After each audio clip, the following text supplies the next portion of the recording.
Jangan lupa like, komen, dan share YouTube TVRI Bengkulu dan nyalakan loncengnya ya.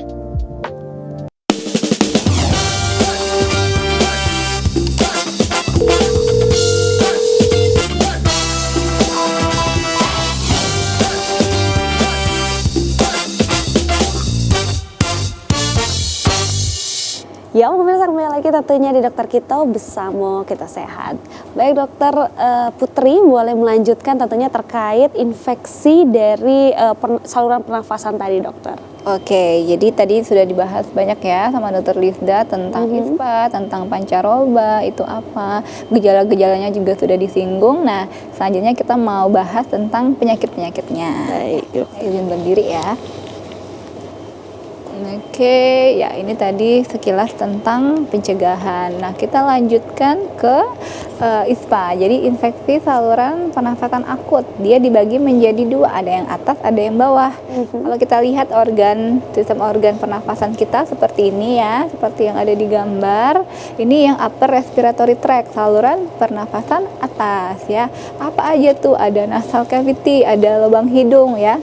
Kita kan mengambil udara dari hidung ya, menghirup udara dari hidung dan juga dari mulut. Nah, di dalam mulut ada apa aja? Ke belakang sedikit ada faring ya, ada laring. Ini untuk diketahui saja ada organ-organ ini. Terus sedikit ke bawah ada yang namanya lower respiratory tract, saluran pernafasan yang bagian bawah. Apa aja itu? Ada trakea ya, kemudian ada bronchus, ada bronchiolus, nanti masuk ke bagian yang memang organ pernafasan kita yaitu paru-paru. Nah, ini dari atas sampai ke bawah ini semua bisa mengalami gangguan, mengalami penyakit yang kita sebut sebagai infeksi saluran pernafasan ya. Ada yang atas, ada yang bawah, dan semuanya berpotensi untuk mengalami ISPA ya, infeksi saluran pernafasan akut kalau memang jangka waktu dari penyakit tersebut itu sekitar 2 minggu kurang. Nah, ini ya secara general. Untuk penyakit-penyakitnya apa aja nih, Dok? Ya, yang pertama ada yang bagian atas dulu ya.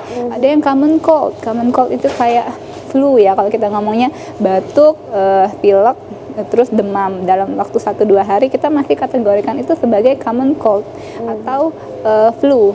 Lalu yang kedua ada pharyngitis atau radang tenggorokan, berarti kena nih bagian organnya tadi ya yang sudah dilihat kan, organ pernafasan kita salah satunya itu ada faring. Nah, kalau di sini terjadi peradangan, misalnya lagi musim sekitar April ya, mungkin perubahan dari musim hujan mau ke musim panas, itu nanti akan terjadi penyesuaian tubuh kita itu yang selama ini sudah nyaman, sudah beradaptasi dengan satu musim, kemudian harus beradaptasi lagi dengan musim yang lain. Kita butuh waktu untuk beradaptasi, untuk kekebalan tubuh kita itu merespon untuk bala tentara perang kita ya, sistem kekebalan tubuh kita itu untuk memerangi kuman-kuman mikroorganisme yang ada. Nah, di waktu yang krusial itu ya, bisa saja kalau Dr. Lisda bilang tadi, bisa saja mikroorganismenya punya kekuatan yang lebih, mereka banyak jumlahnya.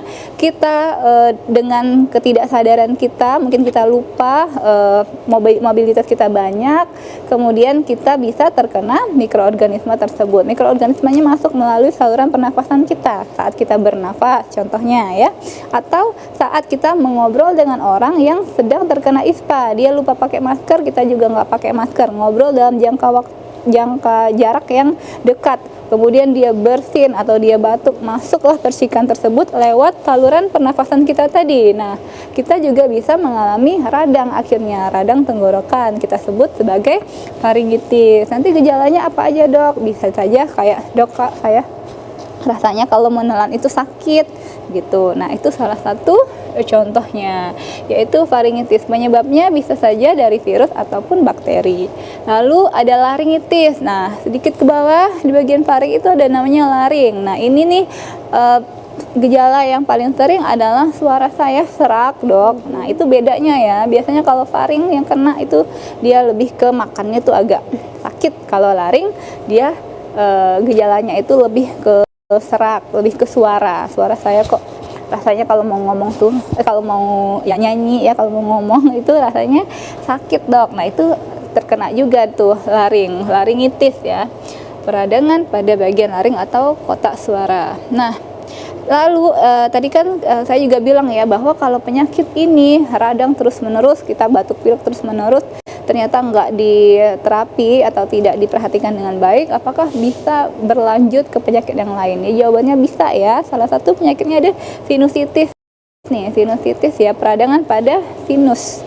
Di bagian kepala kita itu ada sinus ya, di rongga kosong. Tapi kalau kita keseringan batuk pilek, alergi, kita keseringan kambuh atau keseringan banyak sekret yang ada mikroorganismenya, nah ruang kosong itu nanti akan terisi dengan cairan ataupun sekret yang ada mikroorganismenya di dalam sana, sehingga terjadi peradangan. Itulah yang disebut dengan sinus ya, sinusitis. Apa yang dirasakan oleh pasiennya? Biasanya wajahnya sakit, dok, saya tuh di pipi tuh kayak sakit, kepala saya sakit, kalau nunduk rasanya sakit banget, hidung saya rasanya tersumbat. Nah, itu sudah masuk ke sinusitis kemungkinan ya, penyakitnya. Lalu ya ada rinitis ini biasanya pada hidung, disebabkan karena alergi, disebabkan karena musim juga, biasanya pada musim dingin ya. Oke, itu yang ISPA bagian atas. Lanjut ke ISPA bagian bawah. Nah, tadi ya, organnya sudah mulai ke bawah ini yang kena. Ada bronkus, bronkiolus, dan paru-parunya itu sendiri. Penyakit-penyakitnya ada bronkitis. Bronkitis artinya adanya peradangan ya. Bronkitis, bronkiolitis, bahkan bisa ke pneumonia. Pneumonia artinya berarti sudah sampai ke bagian paru-parunya, sudah ke parenkim paru-parunya, mikroorganismenya itu. Dan pneumonia ini jangan salah ya, ada juga pneumonia yang berat, bahkan bisa sampai ke kematian kalau tidak ditangani dengan baik. Lalu ada yang terakhir tapi lumayan sangat berat juga, yaitu TBC ya.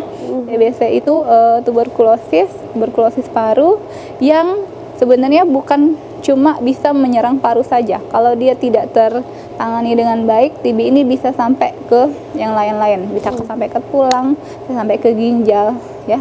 Itu sangat mempengaruhi kualitas hidup seseorang. Jadi jangan sampai kita terkena infeksi saluran pernafasan yang terkesan simple, terkesan sederhana, cuma karena debu, cuma karena kita lupa pakai masker, lupa cuci tangan, lupa berkontak, tidak memenuhi jarak yang cukup, akhirnya kita terkena penyakit-penyakit yang ini, yang akhirnya bisa berkomplikasi dengan berat.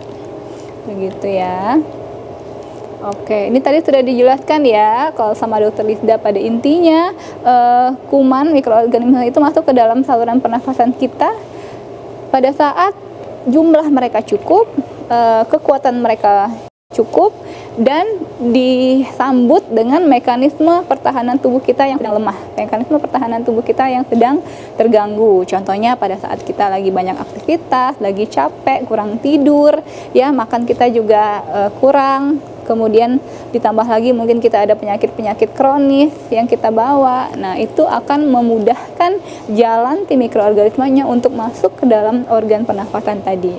Sehingga ketika mereka berantem ya, jadinya nanti mikroorganismenya sama sistem pertahanan tubuh kita yang ala kadarnya itu kemudian akan kalah, kekebalan tubuh kita akan kalah karena jumlah mereka banyak, lalu akan terbentuk sekret virulen. Ini sebagai bentuk bahwa ya kumannya sudah berhasil masuk, sudah berhasil memberikan penyakit ya, peradangan, sehingga nanti akan masuklah ke organ-organ dan menyebabkan peradangan atau inflamasi.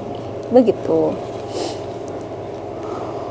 Oke, nah ini ya pada intinya apa saja sih yang bisa kita lakukan ya untuk mencegah ataupun mengobati dari penyakit ISPA. Yang paling penting, yang paling bagus sudah pasti mencegah ya.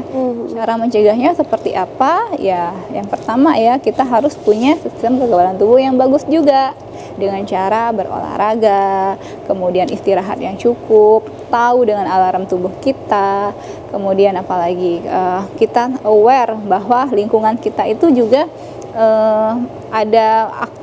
pastinya akan membawa penyakit juga kalau misal kita tidak aware. Contohnya dengan kita berkontak dengan orang lain, terus kita lupa mencuci tangan, nggak pakai masker, terlalu dekat. Nah, itu juga kita harus paham itu ya untuk mencegah si ISPA ini. Lalu ada juga dengan vaksinasi ya, vaksinasi flu itu ada ya, vaksinnya bisa diulang per tahun untuk mengurangi kemungkinan terkena flu gitu. Baik dokter, tadi juga dokter sempat menyampaikan bahwa dari flu itu bisa sampai ke TBC ini Ya. dokter. Tapi sebelum ke TBC ini kan menjadi buah bibir juga bahwa TBC ini kayaknya penyakit saluran pernafasan yang cukup menegangkan gitu ya, cukup berat gitu ya.